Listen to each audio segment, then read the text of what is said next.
welcome back to the channel. Today we're going to be talking about heart failure.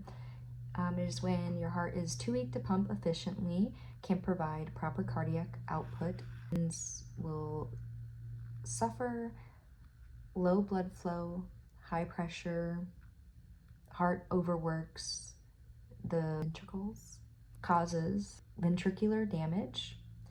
It can cause failure, and that is an acronym. F stands for fatal heart values.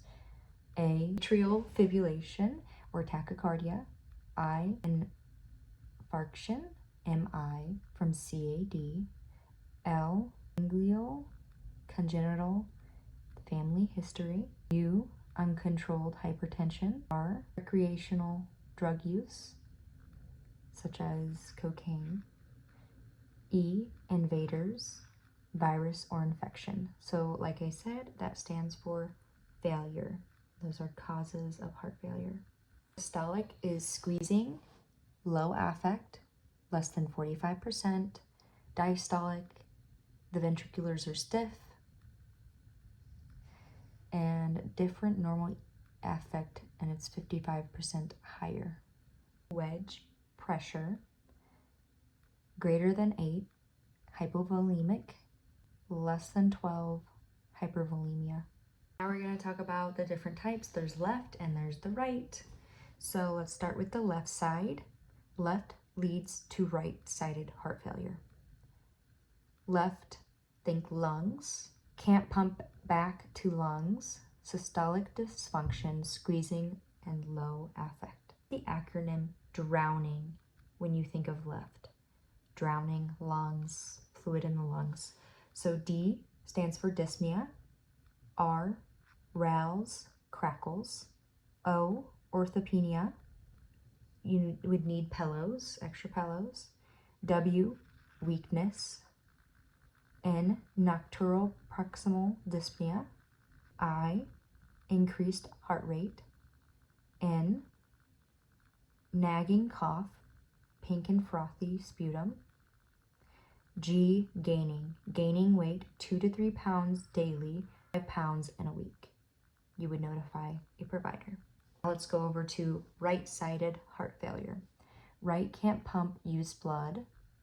Right, think the rest of the body is affected. Blood goes to the peripheral.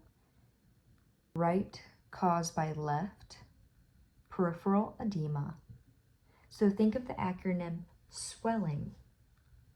S, swelling of the legs. W, weight gain. E, edema, pitting, weeping. L, large neck veins, JVD.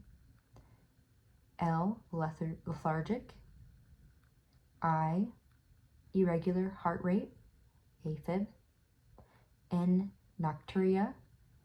So when they lay down, they might need to pee. G, growth of the abdomen, ascites.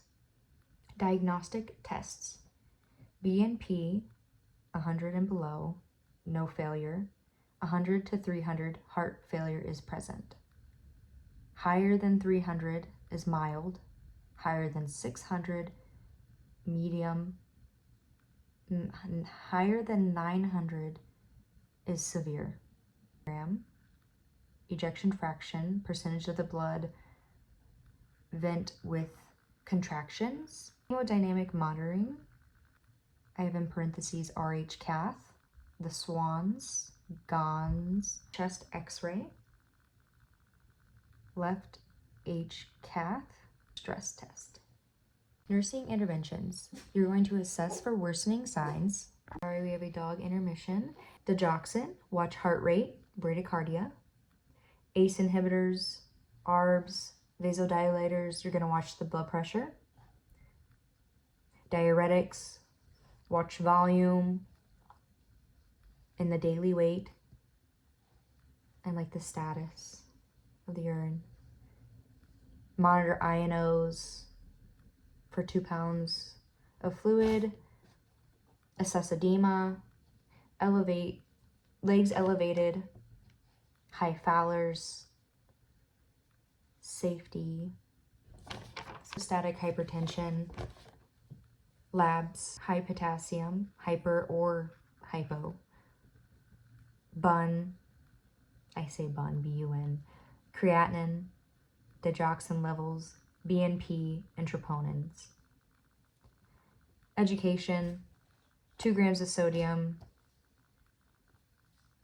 per day, 2 liters of fluid daily. Vaccine for the flu and pneumonia. Exercise as tolerated, 2 to 3 pounds per day or 5 pounds per week, notify the doctor. Complying with meds and eliminating smoking. Meds I have down the first line is ACE inhibitor. Those are your Prils with beta blocker, high potassium and dry nagging cough. ARBs, I'm gonna butcher this, angiotensin 2 receptor blocker. I also have terrible handwriting, so I'm sorry. Statins, hyperkalemia, no nagging cough. Diuretics, loop or potassium sparing. Lower water and sodium, monitor potassium. Lower their edema. Beta blockers, those are lulls. Lowers the heart rate, bradycardia. Masks the hypoglycemia. Not for people with COPD and asthma. Anticoagulants, not always used. Heart failure and AFib. History of clots. Lower than 35% ejection fraction. Dysfunction. Vasodilator to lower blood flow. Hypertension. Orthostatic. Digoxin to heighten the heart rate. It says for LV systolic dysfunction, 0.5 to 2, I don't know if it's mg, can't read it, and per ml. Vision changes and bradycardia, notify the doctor. Heart failure, I have an acronym here, HOPE. High Fowler's 45 degrees, oxygen for O. P, push furosemide morphine. E, end sodium and fluid restrictions. No over-the-countertop drugs. I have an acronym to help with the medications. A, B, C, D, D, D, D. A is for ACE and ARBs. B is for beta blockers. C is for calcium. D is for the digoxin. D is for dilators. And D is for diuretics. For nursing care and interventions, I also have another acronym. Dr. Breeds or Beeds, Beds, I don't know how you want to pronounce it. D, diet, low sodium. R, risk for falls. B, BP and BNP, they should not be increasing. E, elevate the legs with pillows and high Fowlers. D, daily weights. S stands for intercourse. It says 2 flights of stairs with no shortness of breath, and then that would be doctor's orders. S, stockings, Ted hose, increasing the blood pooling and remove them daily. So a person with heart failure, no over-the-countertop meds, cough or flu or antacids or NSAIDs. That could really help when you're taking the NCLEX, or if you're just answering a question and it asked, can they have an over-the-countertop medication? Probably not.